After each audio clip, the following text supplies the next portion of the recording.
think, paradox in this human experience, if you will, is that the way that we find our brightest light is going into the darkest of our own depths. Absolutely. Which is why the book is called The Light Work. Right. Because you have to do the work. You have to do the real hard work of the human experience to truly, fully magnify and embody your light. Jessica Zweig is on the podcast today. Her new book, The Light Work, I absolutely loved. And today we are starting with aliens. And then we are going to get into why joy is our birthright and how it's the unlock to everything else we desire, including love, money, all of it, and why our body is actually the answer. You're going to love this episode. Enjoy. Welcome to Plenty. I'm your host, Kate Northrup, and together we are going on a journey to help you have an incredible relationship with money, time, and energy, and to have abundance on every possible level.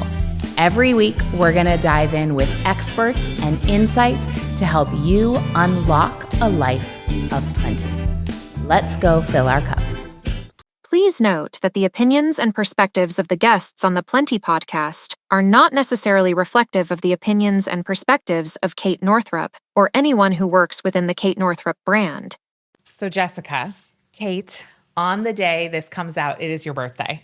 Yes. So happy birthday. Thank you. Yes, happy birthday. And I want to also, in a week, you come out with your next book, The Light Work. It's a big deal. Yes. A book launch is a very big deal. And so I'm going to invite you right now to remember the future and just start off with the imprint of what is happening now on July 30th, 2024. You can close your eyes if you want and really tap in to casting the vision. I am in a place of receptivity and allowance and trust and joy and fun.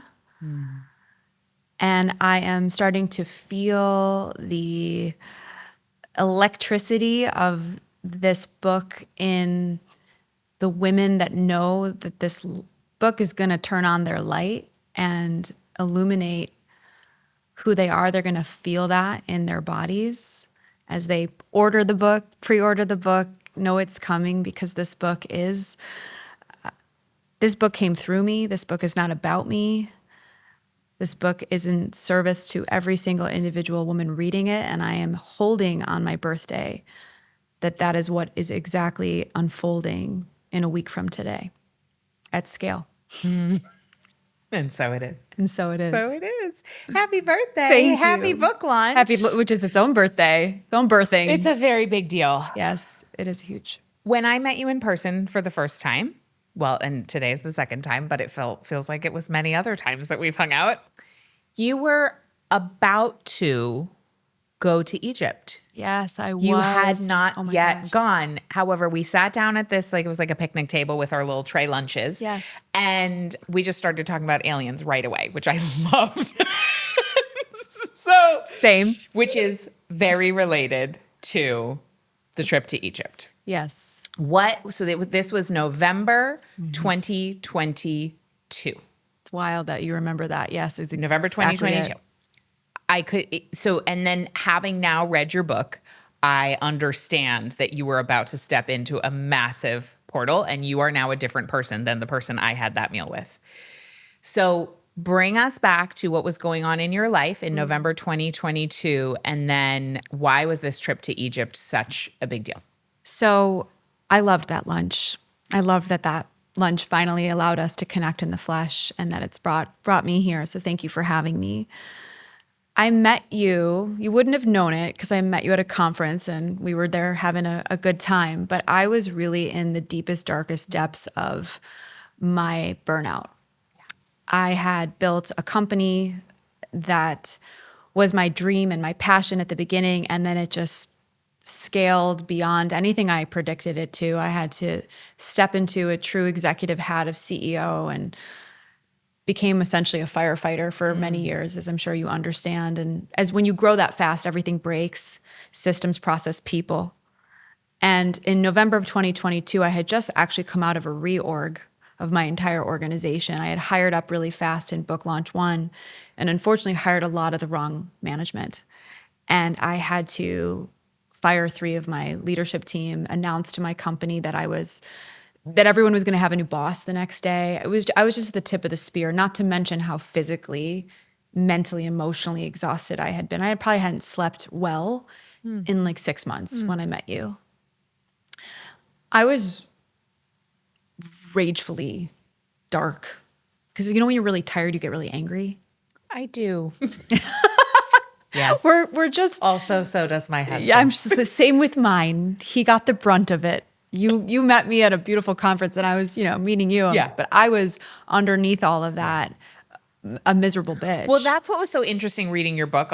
We're going to go back to you, but I was like, wow, because when you were sharing and I was like aligning the timeline and I thought that's so amazing that that's what was happening under the surface, which I think is very common. Yes. That we have all these layers happening, but on the surface, we're showing up at a conference, we're showing up at a lunch, we're showing up at a whatever. So we're not just like meeting people and being like, hi, I'm deeply burned out. Right. And depressed. What's your name? What's your name? I feel as well, we're so attached to our identities as entrepreneurs, as female entrepreneurs, and not that this is a negative thing, but your ego is wrapped up into it. So the picture that you're presenting, cannot not always wasn't for me at least the full story. And I just was really done with it, to be honest. I wanted to burn my whole business down.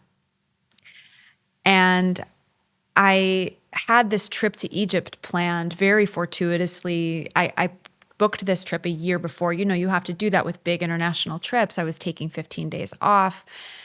And I had no idea what was in store for me in Egypt. I'm a big world traveler. I've been to 35 countries. I was like, cool, I'm going to go see the pyramids. And I'm spiritual, and that's a big part of my life. But I had no idea just how next level of I would say it was an upgrade, but it really was a death.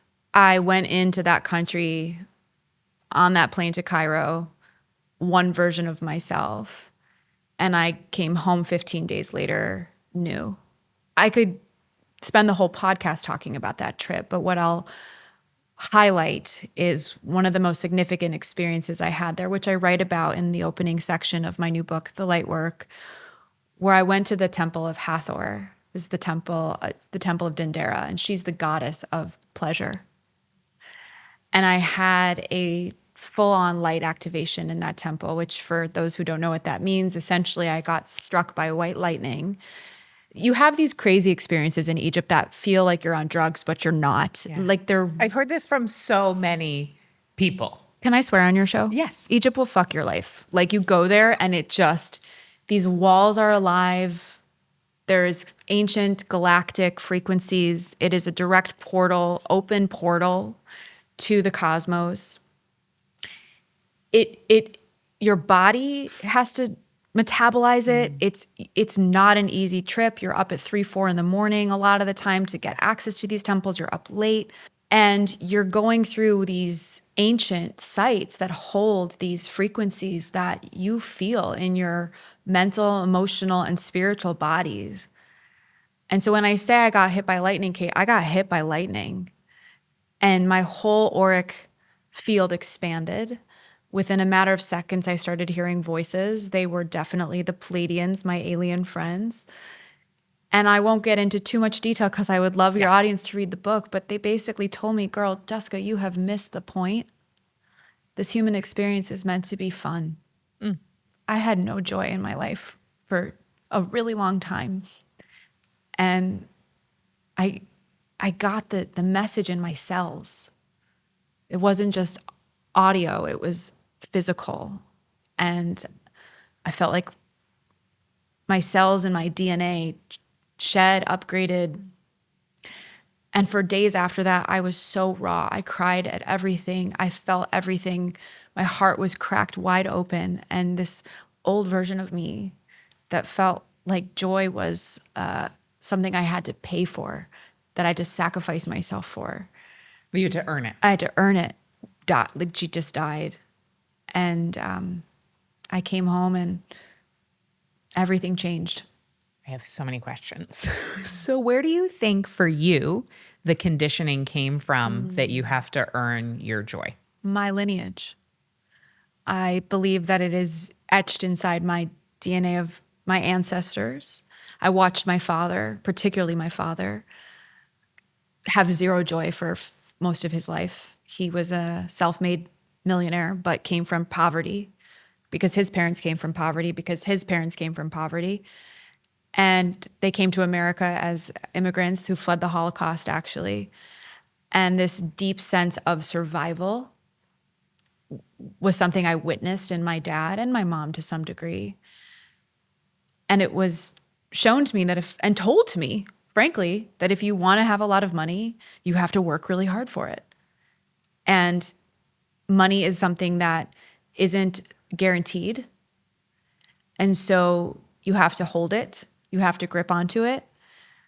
You have to hustle for it. And you also have to remember, I think you may have read this in my first book, when I got to be an adult and built my first business, because I've been an entrepreneur for 15 years, my first business left me in financial ruin, and I actually was broke at 33. And so real scarcity was a reality for many years, and it stayed with me as a trauma response. So I really believe that abundance versus scarcity versus hustling versus feeling to need to earn it, it's a physical experience. It lives in our bodies. Yeah. And I had to rewrite that. You and I are very much on the same page with that. So you come home from Egypt. Yeah. And you said everything changed. And some of this is in your book, but I'm going to ask you about the parts that aren't. Let's go. If that's okay. Obviously, if I ask you something you don't want to talk about, just be like, I am an pass. open book. Have you read my book? I'm like naked in that book. I'll tell you anything you want to know. So, like, okay, here's what I loved about your book. First of all, I don't know you that well, even though I feel like I do. And I was like, wow, this is so unapologetically spiritual and out there. For a woman who on the internet, like I had been aware of you for a while, and I had experienced you from a, I guess, brand positioning or whatever, right? As it's like a real go-getter businesswoman. And then the book was just like, it's out there. And I love it so much. It's like very cosmic, very spiritual, very much about like the big questions of life. Yes. And there was not a thread of apology in there about that. No.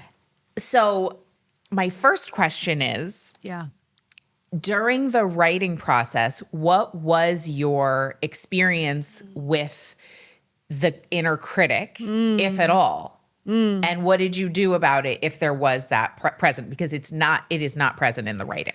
Thank you for asking this question. So you've written books. I have. Many. And just two. Well, so a far. couple. I think that's many, more than one.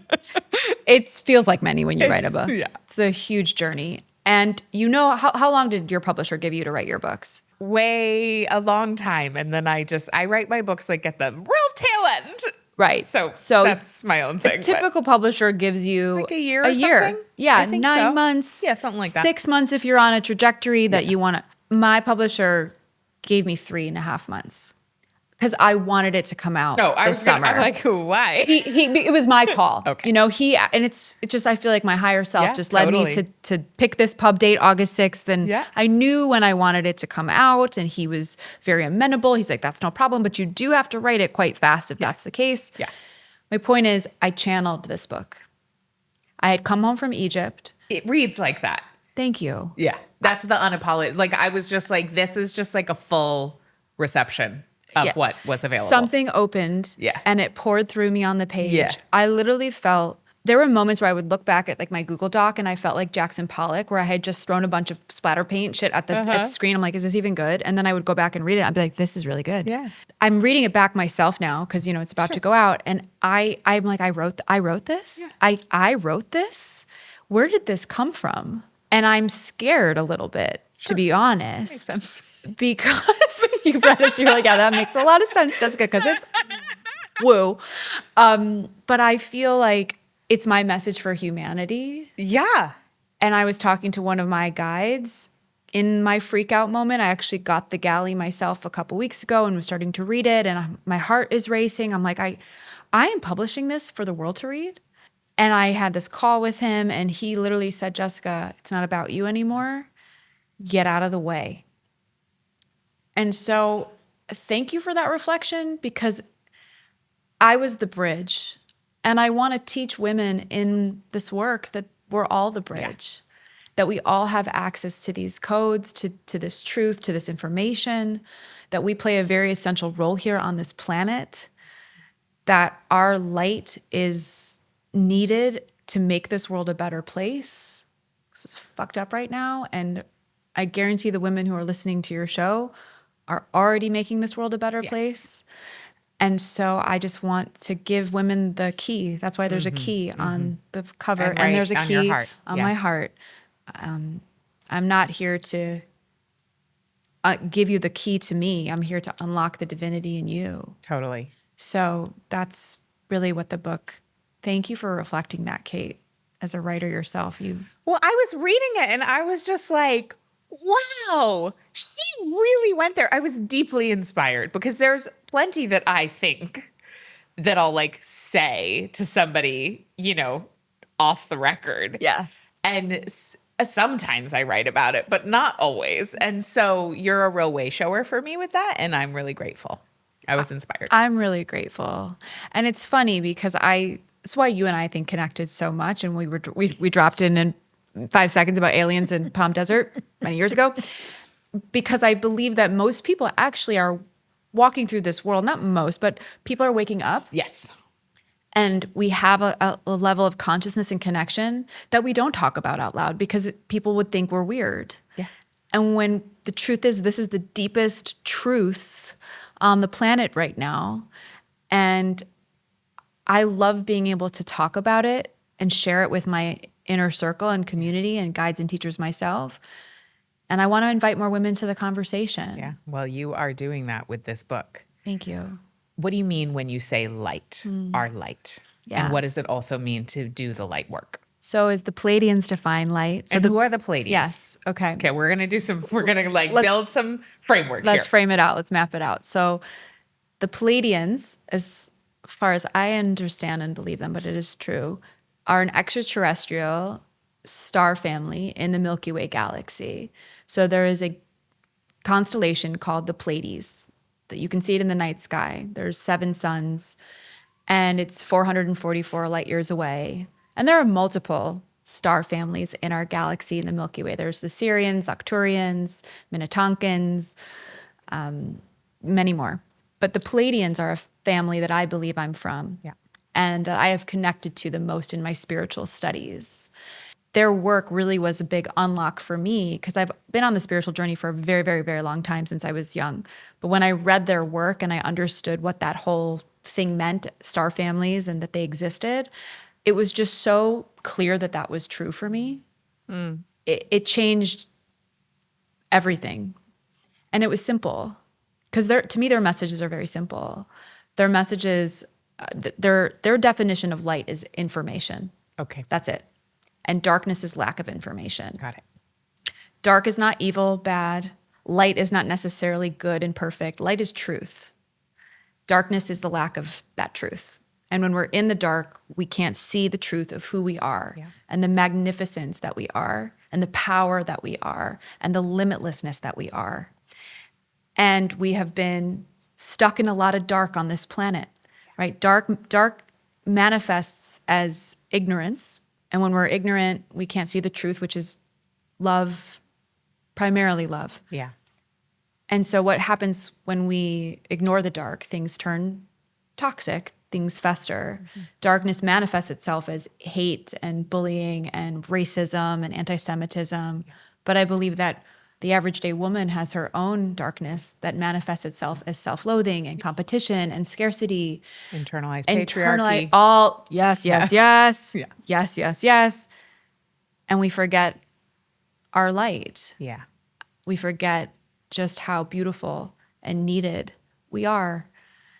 And I think, paradox in this human experience, if you will, is that the way that we find our brightest light, is going into the darkest of our own depths, Absolutely. which is why the book is called The Light Work, Right. because you have to do the work. You have to do the real hard work of the human experience to truly, fully magnify and embody your light. Yeah. And that is, It's like the worst. it's the worst. It's no joke. It's the worst, but it's the best. It's the worst and the best. I literally texted my best friend on Saturday night. I was like in it. We had a huge expansion last week with our biggest launch ever. And then these people on the internet decided that like they were going to mount a little campaign, but enough that I saw it, picking apart and judging like our program. our program and our campaign.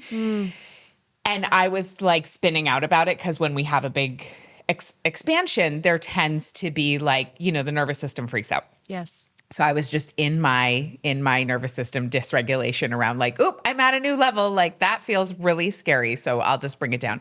And she and I were just texting back, and she was like, new level, new experience, right. new experience, baby. Like you just whatever. And I was like, this is the best and the worst. And I texted her like the vomit emoji, the roller coaster emoji, and then the like little one blowing like a noisemaker party. Yes, exactly. Like, Here you isn't go. that what it is? It is so what it is.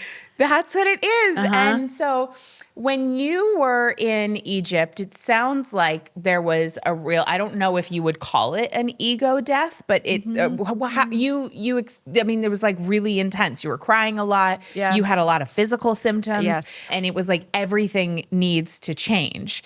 So, and it was not comfortable by any stretch of the imagination. Okay, so then you get home. Yes. And you like come back to your business, and you come back to your marriage, and you come back to your life. And so when you said, well, then everything changed, the integration on the other side of that, I mean, whatever you care to share, I just want to know what happened, like, especially just in your marriage, like, hi, I've been with the Pleiadians. I almost got a divorce, Kate. Okay. I came back and we almost got a divorce. Yeah. We fought for 2 months straight. My husband didn't know what to do Yeah. with me, and It's I a didn't lot. know what to do with him. Yeah. It was bad. And we had a really explosive kind of moment that brought us back down to like, okay, no, we don't want this to end. Yeah. But it was very difficult reintegrating into my marriage, most of all. I bet. The same thing with my business. I mean, what I had done very serendipitously by divine timing, right before I left for Egypt, I had hired an integrator in my business, someone to help me execute, operate, you get it. And she had taken the reins. So by January, when the year started, she had pulled me out of the weeds. So my business was starting to hum without me. Awesome. Which gave me all of this new space and time to practice and integrate what I had gotten from the Pleiadians and from Egypt, which was, again, this human experience is meant to be fun. So I started incorporating joy in my life. Joy was my word for 2023. I got this book deal in February. I had 3.5 months to write it. I took a month-long sabbatical to Costa Rica and I wrote it.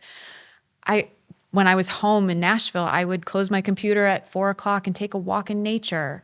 I picked up art and started drawing for fun like I was a little girl. I sat and stared at the wall with my dogs on my lap because I wanted to practice what it felt like to be bored. Yeah. Because I'd been working 100-hour weeks for 5 years. And it just healed my body again, my nervous system, my emotional state of being, my mental health. Everything just healed in 23. And I hosted a few retreats for me because I just wanted to have fun with women and be in community because it's my favorite thing to do. A lot of those women started hiring me as a coach. I was like, I would do this for free, but they're paying me for it. That's how much I love this. Yeah. Meanwhile, my agency was humming and I got approached by a buyer in the summer of 23. Again, divine timing. And I decided to sell my company.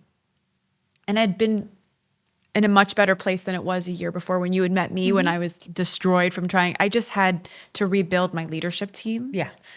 And we were humming as an organization. And this company that knocked on my door to buy me was actually courting me for a few years. And I kept saying, not yet, not yet. Okay. as the founder, you mentally, not just your business to be in a state to get bought, but you have to be really ready to let go. And I was. And so that was, to answer your question in a long-winded way, what happened and unfolded after Egypt. It definitely wasn't perfect, but I made just the radical decision to prioritize joy. Yeah. And it changed my life. And quite fast. And very well. Because I feel like I met you 30 seconds ago. I mean, I know that it was 2.5 years. So actually that's quite a long time. Yeah. But in like the time of a lifetime, 2.5 years is nothing. And you have undergone a radical shift. And I want to highlight that because I think that in the personal development world, there can be this feeling of like, it takes a really long time and I'm going to be working on this forever. And it's like all this deep unraveling, which is true. And like repatterning does take time. And I know you were compounding on work. You've been on this path for a long time. Yes. It wasn't like you were a total normie and then like, No, not at all. I've been talking to like goddesses and angels since I was 9. Right. So, and externally speaking, your world is pretty different, and like you seem to be feeling really different in a relatively short period of time. So would you say that the main thing was just choosing joy, prioritizing joy over and over and over again? And do you think it's true that transformation has to take a long time, given your experience? I don't. I have so much to say, and I'm going to be an Great. open book here. Please. So the truth is, well, actually, if you read my first book, in the opening, Which is called B. B, there's a quote in there that opens the whole book that says, "Do not be surprised how fast the universe will respond once you have decided." And Is that from A Course in Miracles, or what is that? I found it on Instagram. Great. From the Oracle of Instagram. Oracle of IG. So I put it on the first page of my book because it's exactly my philosophy on not just spirituality, but life and business and branding and building things and relationships. It's just, it has to come from a full heart alignment, heart, body, mind, spirit, soul.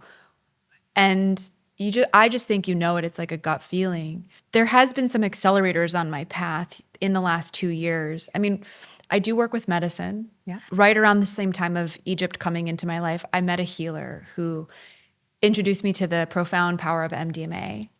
And I had done MDMA in my 30s at concerts, but Different context. different chapter, and had stopped. I live a very clean lifestyle. But she brought into my world the power of using this medicine in ceremony. And so in a parallel to what happened with Egypt, I started doing work with her. And I did 3 ceremonies with her actually over the course of about 9 months. And that really accelerated my understanding of my message, my blueprint, my codes, my ancestral lineage, and what was living inside my own DNA. And to have a partner to really hold up that mirror. You mentioned internalized patriarchy. I mean, that really was one of the biggest unlocks, to just choose my feminine essence and slow down and learn that I was safe in doing that when it came to wealth creation, when it came to my magnetism, when it came to my impact. And so that was one of the biggest accelerators alongside that. But what I will say, and I'm glad you bring this up because it's an important point, and it's something that I'm a student of myself. My healer, she tells me, Jessica, you move at the speed of light. And I do. I've been that way as an entrepreneur.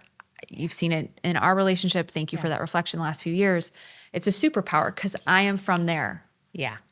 But she says to me often, you have to learn how to move at the speed of life. To be here on this dimension. Yeah. And to trust that life has a greater plan for you. Yeah. And to learn how to co-create. And so I talk a lot about Gaia in my work. I talk a lot about that in my book, the Great Mother, the matriarchy that this planet was actually founded upon. And I think it requires us to speed up, yes. We are able to do it in quantum time. but it's important to process and be gentle and take our time when we are in any sort of healing space. Yeah. Thank you for that. Yeah. Yeah. And I think also time is a construct. Sure is.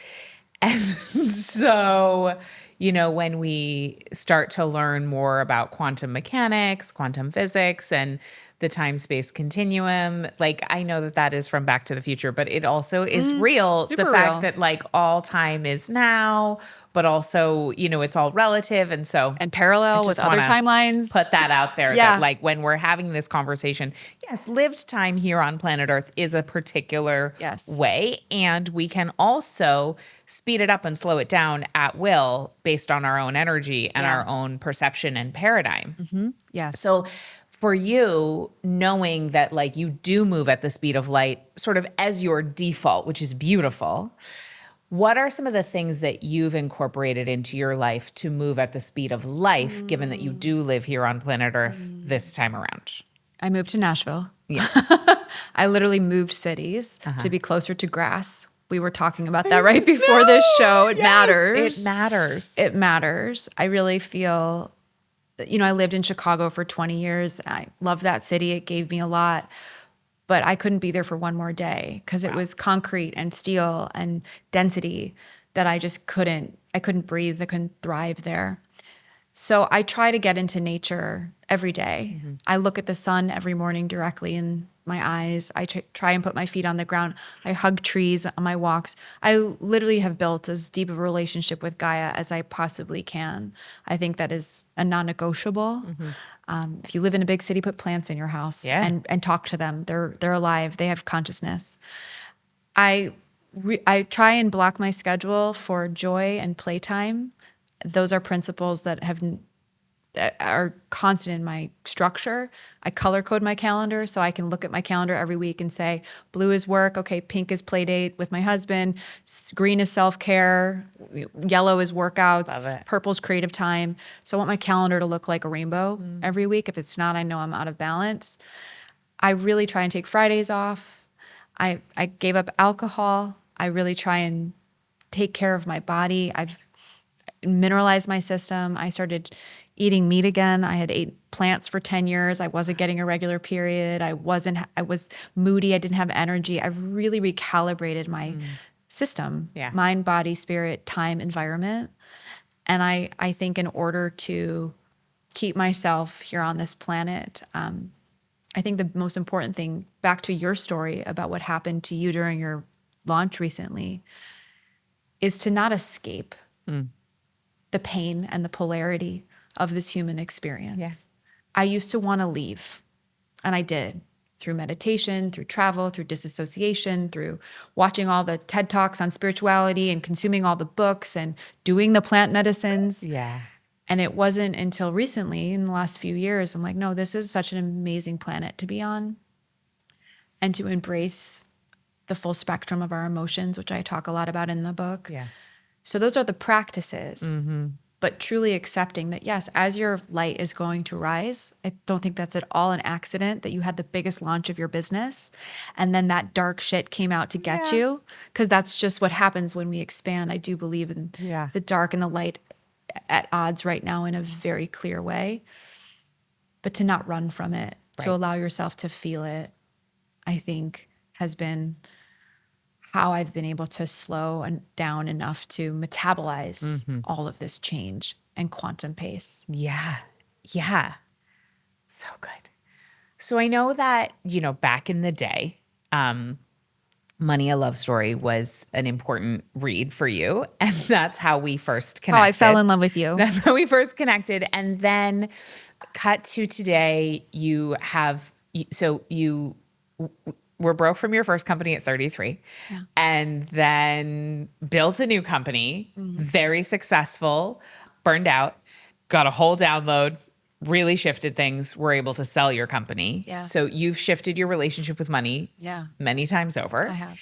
And I'm curious, what does joy and prioritizing joy have to do with your relationship with money? And for those who are not in a place where they just have more than enough. How do they prioritize joy as well? And like, what do you recommend around relationship with money and joy and having that time to connect and slow down? Yeah. So I like to say that joy is a choice. Happiness is a fleeting emotion. Happiness is beautiful. We should all have as much happiness in our life as we can.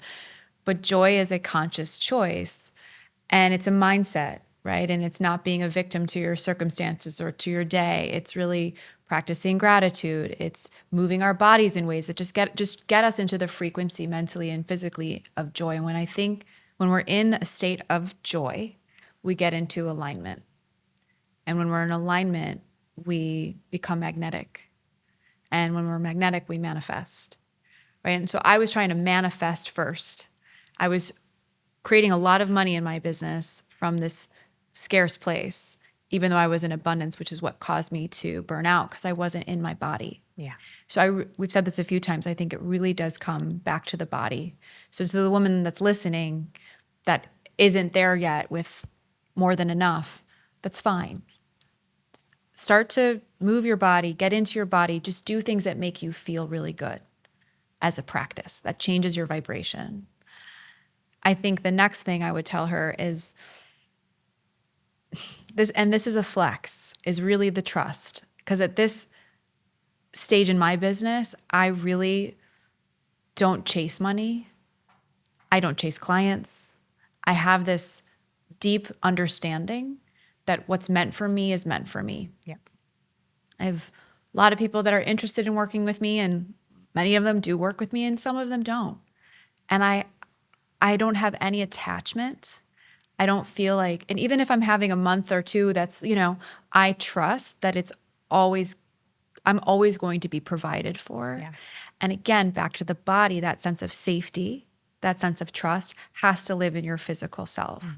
And that's what I talk about on my podcast. That's what I've learned through the last few years of really healing my nervous system and slowing down and switching out of the toxic masculine patriarchal system that we have been programmed to operate within. And I call that a game written by rules that we didn't write, into the feminine vibration of magnetism and allowance and trust.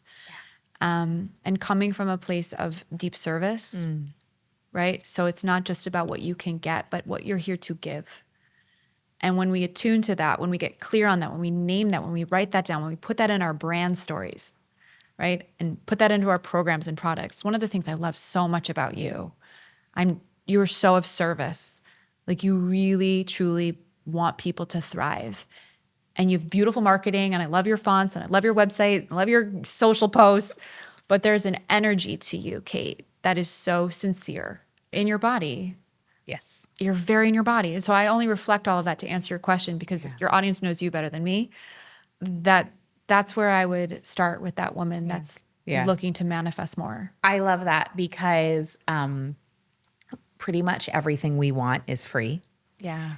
And everyone has a body. And it's really the great equalizer. It's like everyone has a body, pretty much our nervous systems and our biochemistry. Obviously, there's quite a bit of diversity and variation, but pretty much stuff works the same way. Yeah. And so that's available to us. Like the feeling we want is available right now. Yes. And I love that you shared your experience, which again, I've heard from so many people in these temples, was that it like felt like you were on drugs, but you weren't, because all of that, my friend Emily Fletcher calls it the pharmacy. What does she call it? Some like the pharmaceuticals of the, our internal pharmacy. Yes. She doesn't say that, but I don't remember exactly. Something like that. I love her. And it's so true, right? It's so all, true. Like it's all available. I mean, my husband Mike goes to Joe Dispenza events and the research they're doing over there about being able to create the DME, 5-MeO DMT. that's the one. Yeah. Through meditation, through the pineal gland. Yes. I mean, it's amazing. Yeah. You can reach psychedelic states through Endlessly breath. Fascinating, Breath which work. I have. Yes, I have too. Yeah. So in my book, I have a chapter called Body. I have a whole chapter on the body. It's called Your Sacred Vessel. And it's literally technology, our systems. We are encoded with light. We are encoded with limitless potential. We have the power to regenerate and heal ourselves and recode ourselves. I was just listening to Greg Braden. So good. Oh, he's like my virtual mentor. I really love him. I want him to hear this and will you mentor me? I want to study under you. He's my guy. And he was talking about, I'm going to botch this, but he was recently on a podcast, and he as well believes in the Pleiadians and that we were basically hybrids coming into form 200,000 years ago. And he said on this podcast, he goes, if beings came down from Earth and created a species, don't you think they would leave us a message? Well, that message lives in our DNA. And if you look at the elemental table and you look at the languages of like Hindu, Hebrew, Arabic, the letters in the elemental chart map to the first 3 letters of the alphabet in all 3 of these ancient languages. And if you interpret it, again, I'm not botching this. This is actually what he said, that you will see that it all says the same thing, which is, I am the body, God eternal. Like we are literally pieces of the divine. Yeah. Wow. And so when it comes to our wealth, our health, our relationships, our dreams, the body is the way. It starts in the body. Yeah. Oh, good. Thank you so much for being here. Thank you for having me, It's been Kate. really such a yummy conversation. Yummy is right. Yummy, You're yummy. so yummy to be with, and I'm so grateful that you read my. Kate, you said, what did you say? You said, never have I met someone so professionally successful who holds such cosmic codes, or something like that, as your endorsement for my book. And it. When I meant it. I could feel it. I meant so much to me. Yeah. That you reflected that. I mean, and I really loved your book. I mean, I really did. It's one of my principles that I won't actually, I don't mean to sound like a snot, but I have read books and turned down endorsing them. Yeah. And so your book was great. Yeah. So everyone should get a copy, The Light Work. I know you have a virtual party coming up. Epic Tell party. us about it. So if you go to thelightworkbook.com, you can get a book there, and you can also get your ticket. It comes with the book. Great. August 8th, which is Lionsgate, 8/8, and we're in the year 2024, so it's 8/8, super auspicious day. You can join me, Michael Beckwith, Koya Webb, and Danielle Page, my friend who's an astrologer. What a great lineup. Danielle has been on the podcast. Danielle is she was based here. Ooh, that's a good lineup. All 4 of us. Okay. They're my special guests. From about 11 to 5, we're hosting a live virtual stream event. You can dial in from anywhere in the world. We're going to take you through a light work activation, meditation, and channeling with Michael. Koya is going to help us get into our bodies. Yeah. Danielle is going to talk about what's happening on this planet in the future state. Yeah. And I will, of course, be emceeing it, guiding it. It's going to be the Lightwork book launch party celebration, but it's going to be so much more than that. Come, get activated, celebrate with the people that you're in the same room with. This is a very auspicious day. It is. And it's the day we manifest, open up the galactic portal. And I also will say, for those who don't know the hard science about quantum mechanics, there is something very well documented that happens when people gather even at a distance. Correct. There's a profound activation that happens. So a virtual event like that really does allow us globally to access something within our bodies that we wouldn't be able to if we were just hanging out solo meditating by ourselves. Thank you for saying that. And just to reflect and hold that for yourself, yes, but additionally creating a collective shift on the planet in this new consciousness. Yeah, because you're going to have thousands and thousands of people there. So that energetic wave will be profoundly healing. And if you were to run a study on it at the time, we would see the data. Yes. Yeah. Yes. And I would be honored if anyone from your community joined. You just buy a book to come and really step into that frequency with me. I would love to have you there, and such luminary voices to join me on stage. We're all going to be together live in person, broadcasting this across the globe. So come and join us. Thelightworkbook.com. Thelightworkbook.com. Okay. And I also know that you have a podcast that's new. Yes. Tell folks where to find you with that. Well, I've been podcasting for 4 and 5 years since 2019, but It's a new title then? I rebranded Yeah, okay. it. I rebranded my life, Kate, if you couldn't tell. 100%. So my podcast is called The Spiritual Hustler. And it's really talking about the intersection of female entrepreneurship, because I love to work. Yeah. I love to make money. I love to create things, but to do it in a new vibration, to do it in the feminine vibration, which is why I named it The Spiritual Hustler, and really reclaiming that word as a positive thing to be. And it's so much fun. Come find me there. So great. And I'm sure people can come find you on Instagram, on your come website. find me on Instagram. Jessica Zweig is my handle. That's how you say my last name. Thank you for that. Of course, I've been always mispronouncing it in my head for a long time now. You and so like 95% of Zweig. people. Zweig. Thank It's you. German. It's fine. Jessica Zweig is my Instagram, and you can find me at jessicazweig.com. Amazing. Thank you for being here. Thank you for having me. This was so much fun. I'm so glad. I love that we started with aliens. Everything starts with aliens. Obviously. That's what I'm saying, Kate. Thank you. You're welcome. Thank you. I'm so excited to be teaching a workshop for the first time at the Omega Institute in beautiful Rhinebeck, New York, October 18th through 20th, called More Than Enough. During the weekend workshop, we are going to dig into healing and accessing more abundance for time, energy, and money from an energetic, emotional, nervous system, and practical standpoint. There will be somatic practices, there will be journaling, there will be lecture, there will be dancing, and at the end of the workshop, you will have tapped into your access point for an experience of plenty in your life, specifically when it comes to time and money.